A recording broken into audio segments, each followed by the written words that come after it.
Okay. We have blasted off. Very good. Welcome. Thank you. I think we're good. Okay. Let us share screen.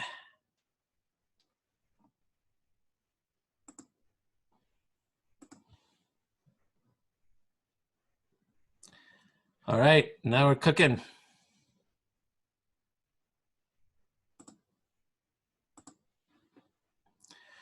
Very good. Welcome.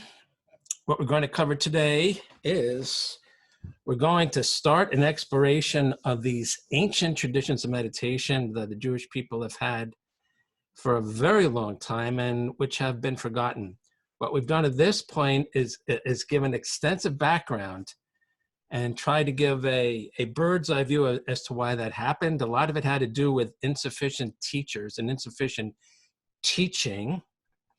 And very much the Jewish people existing in an environment where it would be too easy for them to learn something half-baked and then go off and try it and try to get it done easier with people who weren't as dedicated or advanced.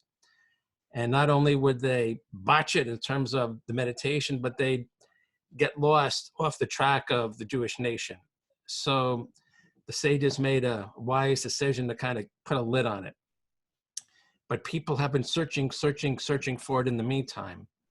What the sages did do was design the Amidah prayer as a meditation, and they left us with that national meditation. And we spent a bunch of time going into the details so that you could see how rich it is. And if you treat it as a meditation and learn it, and learn the background and the ideas and the concepts and the meaning, then you can have a very high level meditation saying it. Okay, so now we're going to pick up where we started originally and talk about what are these lost traditions, starting with what's called Hitbodedut. And we're also going to talk about dealing with agitation when you're meditating. That'll be the second part of today's program. First, I want to make you aware of a schedule change because Passover is coming. And as you'll see, next week, the 21st, Sunday, we are having our regular 8 o'clock class. But then the following Sunday, the following weekend is when Passover starts. So we're knocked out that Sunday. So we're going to pick it up that Wednesday, March 31st at 8 p.m. And then the following weekend is also knocked out with Passover. So we're going to resume on the next Wednesday, April 7th. Passover will be over. And then we're going to pick it up on Sundays again with April 11th. Okay, this will be in the emails you get. And as you know, we load these notes onto the website, so you can take a look on the website if you want to pay attention. But that's what's going to happen. We will not miss a week, but we have to accommodate Passover. Because as a reminder, when everybody asks questions, I make a log and do research. And as I find sources to answer the questions, I collect them. And when I collect enough to make a presentation, then I make the presentation. The three questions we're discussing are, what is this whole thing about koneha, coal, purchasing and repurchasing? What does Judaism say about astrology or mazalot? And can the Messiah be a woman? I will tell you the Messiah can't be a trans. I will tell you that much. As far as a woman, we'll check it out. Okay, let's start with the traditions. We are using this book, Meditation and the Bible. It's a great book, and it's the first book that Rabbi Kaplan wrote about meditation, and it's a knockout. So let's begin. We'll start with his introduction. This is what he says. One of the greatest mysteries of the Bible involves the methods used by the prophets to attain their unique states of consciousness. Right? How did Isaiah get this perception, get his prophecy? For example, almost all of the Bible was authored by these prophets while in such higher states, but virtually nothing is known about how they were attained. Imagine that. The Bible, Hebrew Bible, the Chumash, and the writings and the prophets, these people were in elevated states of consciousness. How'd they get there? In the actual text of the Bible, very little is said about the methods, and the few relevant passages that do exist are difficult to understand and require adequate interpretation. But unless their methods are known, it is difficult to put the teachings of the prophets of the Bible in their proper context. And consequently, many of the concepts found in the sacred book are apt to be understood inadequately. So he's making a bold statement, and what I think is a true statement. If something was written in a higher state of consciousness, then we need to have an advanced understanding of at least how they got there to get some glimpse of what they mean. Ideally, we would be in that advanced state of consciousness too, to further appreciate what they wrote. But at the very least, we have to understand what they had to do mentally to get there. There are dangers and pitfalls in any attempt to shed new light on the Bible. And throughout the years, people have attempted to read the most outlandish ideas into the sacred text. It is therefore most important to explore the classical Judaic traditions and commentaries to see if they shed any light on the matter. In general, there are two methods through which one can attain a mystical state or a higher level of consciousness: meditation and drugs. That's what he says. While some writers have tried to demonstrate that the prophets engaged in drug experiences, there is no objective evidence, either from the biblical text or from the classical literature, that such substances were involved. And by the way, this is not a field that I know about, but I do know you have all these, the chemical stuff, the LSD and all this stuff, but you also have Indians with peyote. You have cultures that use chemicals to do this.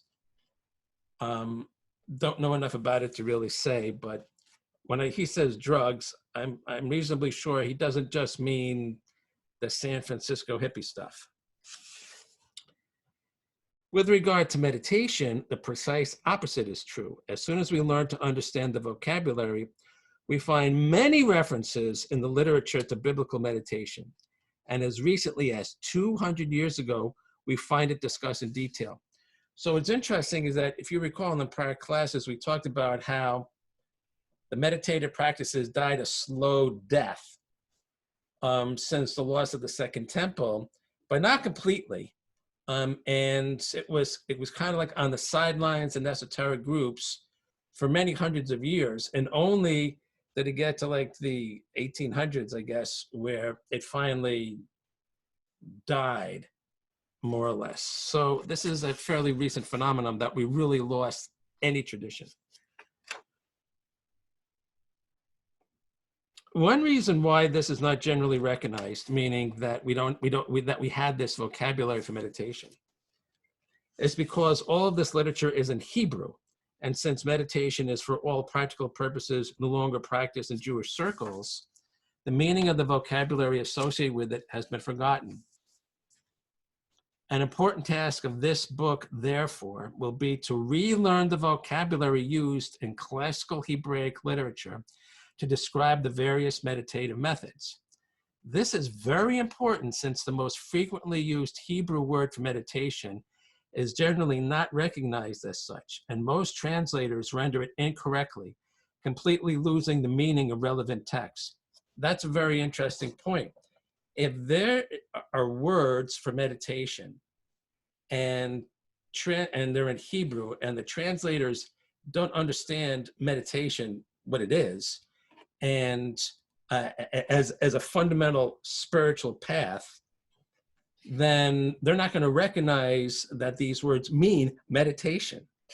And I can tell you that in a lot of different translations, he's right, that what he has nailed as being meditation, other translators come up with something that's not even close. Even individuals with otherwise excellent scholarly credentials often misinterpret important writings, not realizing that they are referring to meditation solely because the correct translation of the relevant words is not known. In the first section of this book, we will explore the relevant terminology, quoting numerous sources which, in context, unambiguously demonstrate the meaning of these words. In this section, we remain on firm ground, not resorting to any conjecture whatsoever. It appears that the main reason why the meanings of these words is not generally recognized is simply because no one ever went to the trouble to systematically explore all the sources where they are quoted.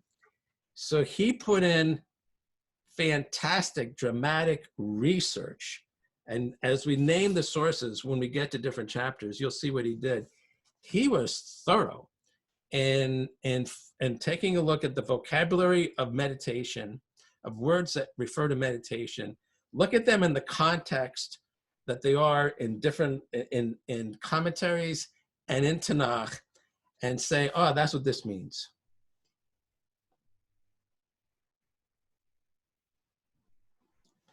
The role of meditative techniques becomes all the more evident when one realizes the great extent to which they are discussed in the Kabbalistic literature. That's our mystical stuff. Unfortunately, most of this remains in unpublished manuscript, but here also there is enough published material to provide a clear picture.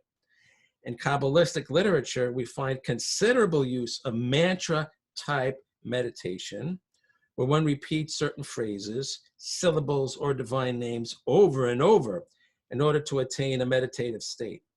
Another important method is that of unifications, yichudim, where the individual meditates on certain mystical names and letters, combining and unifying them in a prescribed manner. All of this will be presented in a companion to this volume entitled Meditation of Kabbalah, which we got. I'm not sure to what extent we're going to use it because this is advanced stuff. And as I said, this is not a Kabbalah class. It's not a mysticism class, and it's not a meditation training class. But we'll see if we can cull some stuff out of that book. In the second section of this book, we will explore the various prophetic methods and experiences, both from the biblical text itself and from the viewpoint of its classical commentaries. As this is explored in a systematic manner, some insight is also gained into the meditative methods used by the great prophets of Israel.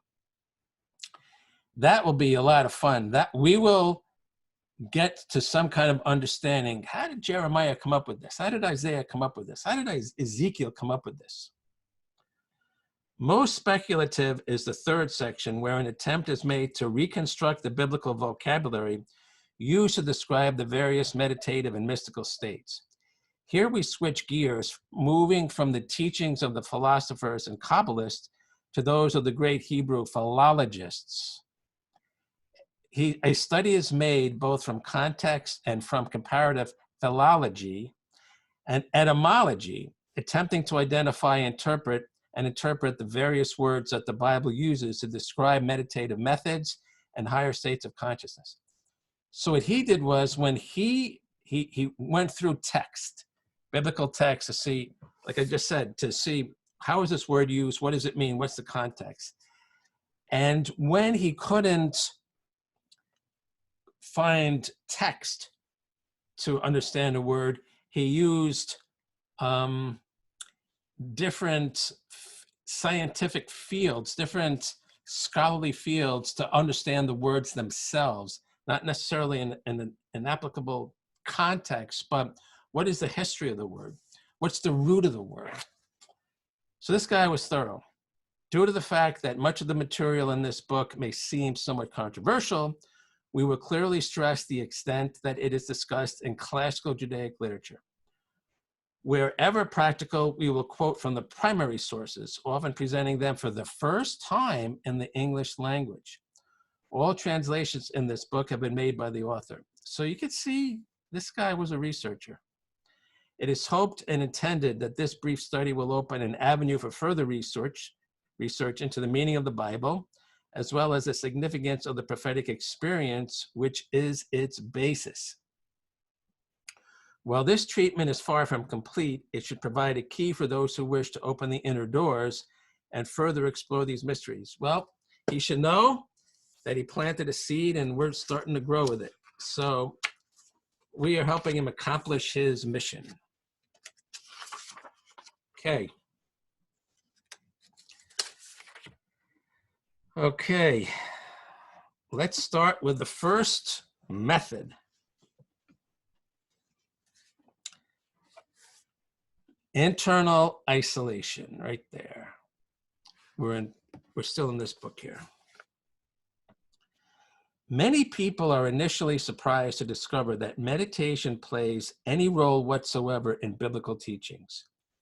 It is a subject not often discussed in this context, and many individuals who are otherwise knowledgeable in biblical thought are hardly aware that numerous important classical Judaic commentators interpret certain passages as referring to meditative experiences.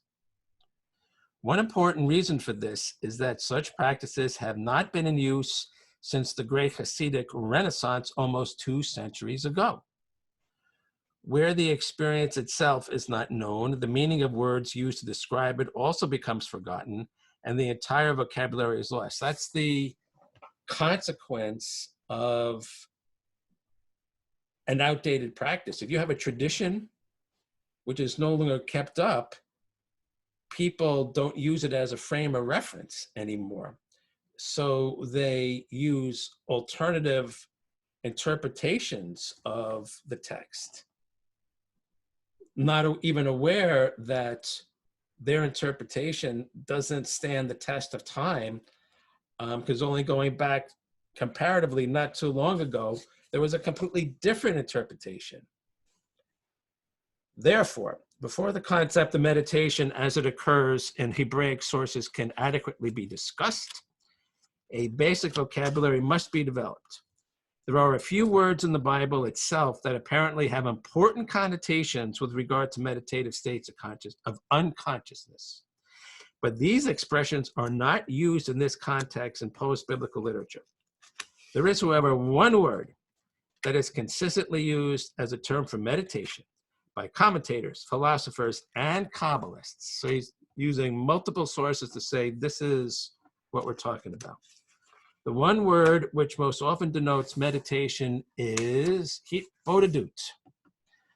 The verb to meditate is represented by the word hitboded. The word hitboded is derived from the root badad, beit dalad dalad, meaning to be alone. Literally then, hitbodedut actually means self-isolation. And in some cases, it actually means nothing more than physical seclusion and isolation. Rabbi Nachman of Breslov, quite the meditator, you probably have heard of him. He actually used to go by himself in the woods to meditate, physically by himself. In many other places, however, it is used to denote a state of consciousness involving the isolation of the self, that is, the isolation of the individual's most basic essence. Thus, when discussed in a Kabbalistic context, the word hitbodedut means much more than mere physical isolation. It refers to a kind of internal isolation where the individual mentally isolates his essence from his thoughts. One of the greatest of all Kabbalists, Rabbi Chaim Vital, is from the 1500s, often speaks of such mental seclusion, saying that one must seclude himself, hitboded, in his thoughts to the ultimate degree. In doing so, one separates his soul from the body to such a degree that he no longer feels any relationship to his physical self. The soul is thus isolated, and as Rabbi Chaim Vital concludes, the more one separates himself from the physical, the greater will be his perception.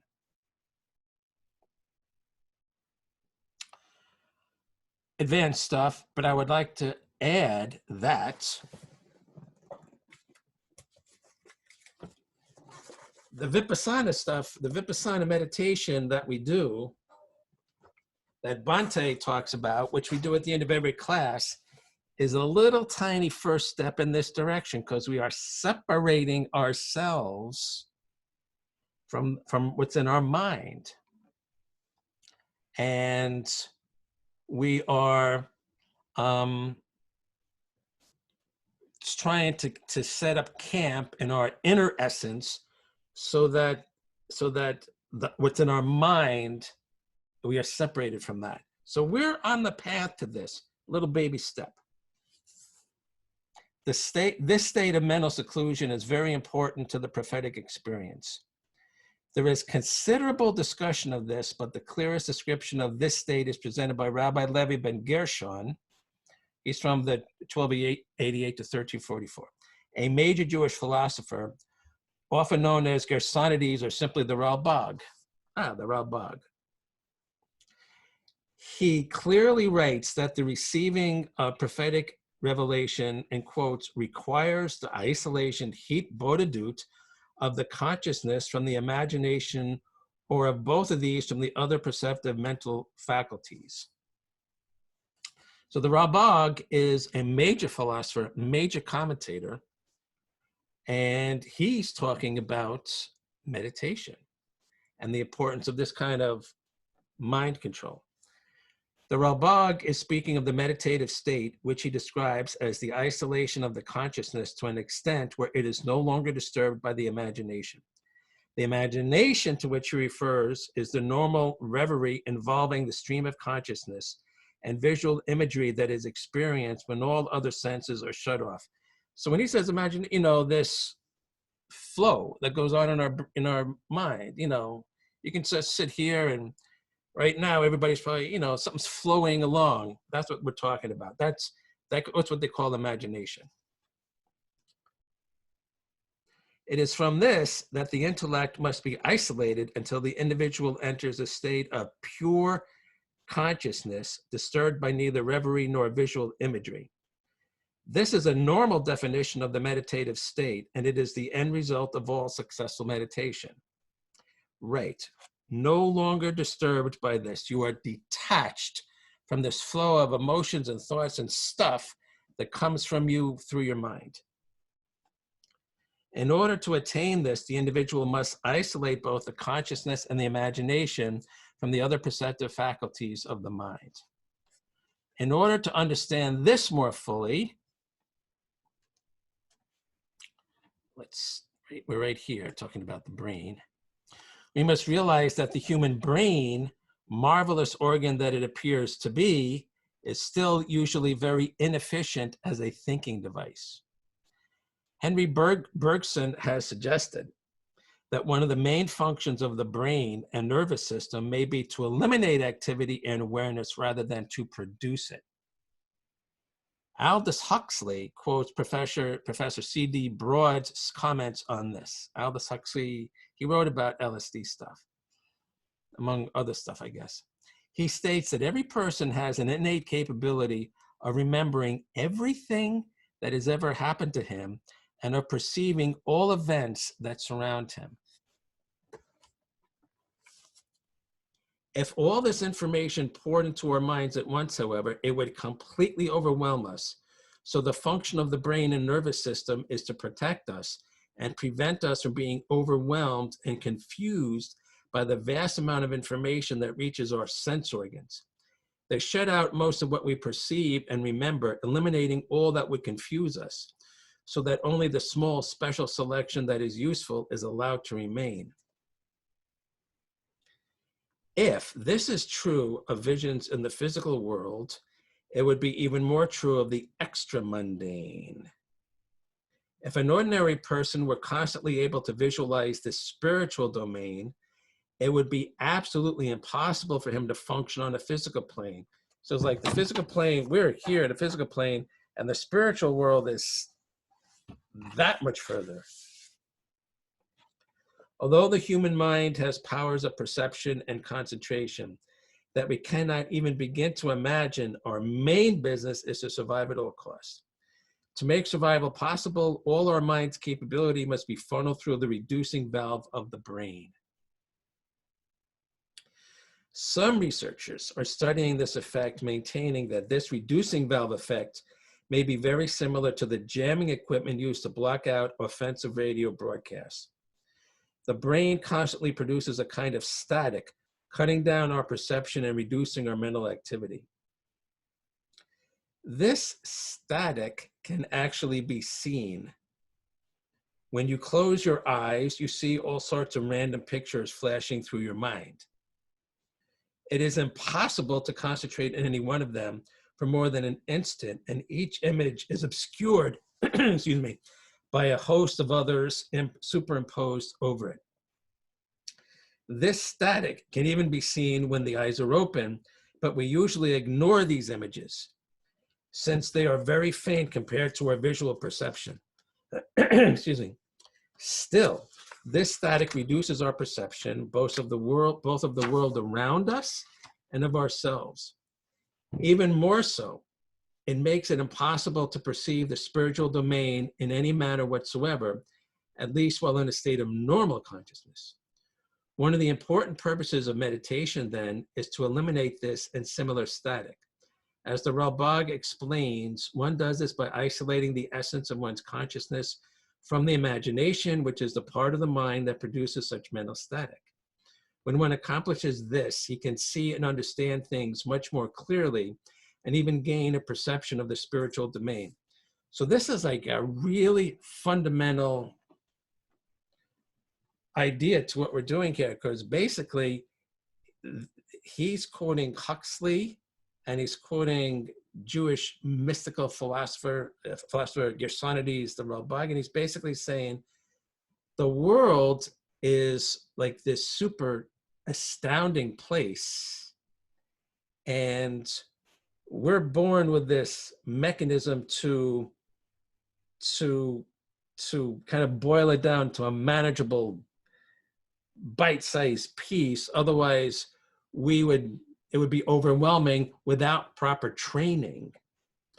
So when we meditate, though, we give ourselves the skills needed to separate ourselves from the mechanism that's blocking out these great, wide, wonderful world in a controlled manner, so that we could start like peering over the top and say, oh, how cool is that? So the meditation is allowing us to take charge of the filters. And Bodhidut is the name of the process we use to do that, to develop that skill, to have internal isolation, to go inside ourselves and separate ourselves from the filters, from all the stuff that we use to keep the world at bay.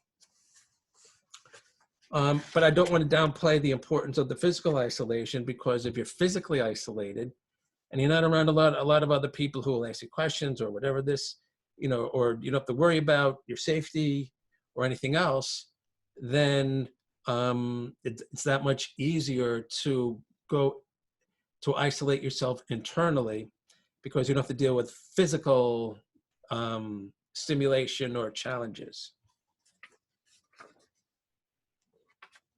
Okay. Just to show you how current this idea is, we're going to have a short essay from Stephen Siebold in 177 Mental Toughness Secrets, who talks about champions escape excessive cognition. He's talking about world-class performers and how they get to be world-class, if you recall.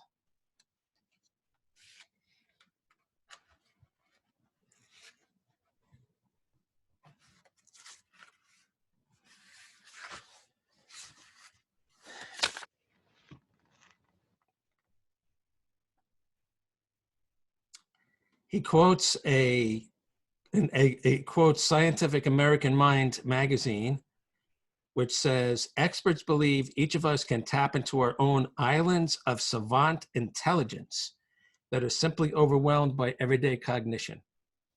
And he goes on to say, the enemy of creativity and clarity is excessive cognition, or having too many thoughts to process at the same time. The old cliche, you can't see the forest for the trees, applies when this occurs. Cognitive overload is a major problem for many leaders, but not for the world class. Champions know we are living in the age of the mind, where operating with optimal clarity is critical. This is the reason why they schedule time to get away and be alone with their thoughts. Amateur thinkers see this as vacation time or time off, but the pros know it's completely different. Investing in solitude gives performers a chance to slow their thought processes and elevate their consciousness in order to gain perspective. When champions' minds are clear and focused, they turn their power to creating new solutions to current problems. The great ones know that their single greatest asset is their ability to think. They do whatever it takes to make sure their minds are fresh, rested, and clear. One of the most powerful tools gaining popularity with world-class leaders is the Flotation Tank, a sensory deprivation tool that isolates the mind from external stimulation. It's an enclosed chamber about the size of a closet, completely dark and soundproof. Inside is a tub filled with 10 inches of water mixed with Epsom salts, in which a person can float. After an hour, the performer emerges refreshed and renewed. The great ones are open to anything that will give them an edge in their thinking. While the masses focus on exploring outer space, the great ones explore their inner space. This nonlinear approach to thinking and problem solving is misunderstood by the masses, who still believe the key to getting better results is working harder. Champions know thinking is the real answer, and they are committed to keeping their minds fresh and clear. This is, you know what he's talking about. He's talking about Heat Bodhidud here. He's talking about investing in solitude, slowing your thought process, elevating your consciousness, gaining perspective, and even going through physical isolation in this tank to do it. I mean, it's no different essentially than what Rebbe Nachman did, going into the woods and just doing the kind of meditation that we do big time. Isn't that remarkable that this 21st century world expert on performance and leadership is talking about the same process that is one of our major spiritual traditions. How do you like that? Okay, let's continue. Let's finish up with best practices for meditation with Bhante. And we're going to talk about agitation. And by the way, this is not when you get agitated by your spouse or your boyfriend or your girlfriend or your kids. This is different. Maybe it'll work though, I don't know. Agitation. Restlessness is often a cover-up for some deeper experience taking place in the unconscious. We humans are great at repressing things. Rather than confronting some unpleasant thought we experience, we try to bury it so we won't have to deal with the issue. Unfortunately, we usually don't succeed, at least not fully. We hide the thought, but the mental energy we use to cover it up sits there and boils. The result is that sense of unease that we call agitation or restlessness.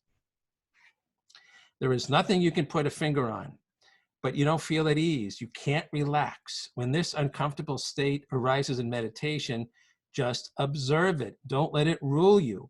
Don't jump up and run off. And don't struggle with it and try to make it go away. Just let it be there and watch it closely. Then the repressed material will eventually surface and you will find out what you have been worrying about. The unpleasant experience that you have been trying to avoid could be almost anything: guilt, greed, or other problems. It could be low-grade pain or subtle sickness or approaching illness. Whatever it is, let it arise and look at it mindfully. If you just sit still and observe your agitation, it will eventually pass. Sitting through restlessness is a little breakthrough in your meditation career. It will teach you a lot. You will find that agitation is actually rather a superficial mental state. It is inherently ephemeral. It comes and it goes. It has no real grip on you at all. Very important insight. So Restlessness could be something inside percolating, in the subconscious. And as he always says, when you meditate, all kinds of things can pop up, including these annoying or worrying thoughts or states. And as he would say, it's like, oh, okay, let me just focus on that a little bit. You see it, you detach yourself from it, it floats away. He always talks about that tactic, to use mindfulness on whatever is the problem, and it just reduces it in size. It kind of like takes the air out of the balloon, and there it goes. Okay.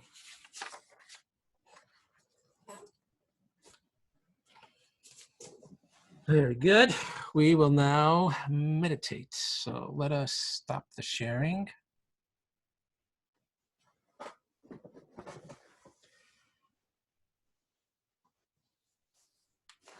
So important lesson for today is regarding meditation, that if something comes up and it bothers you, you really need to be able to stay in position. Hold on a second, we got to stop the recording.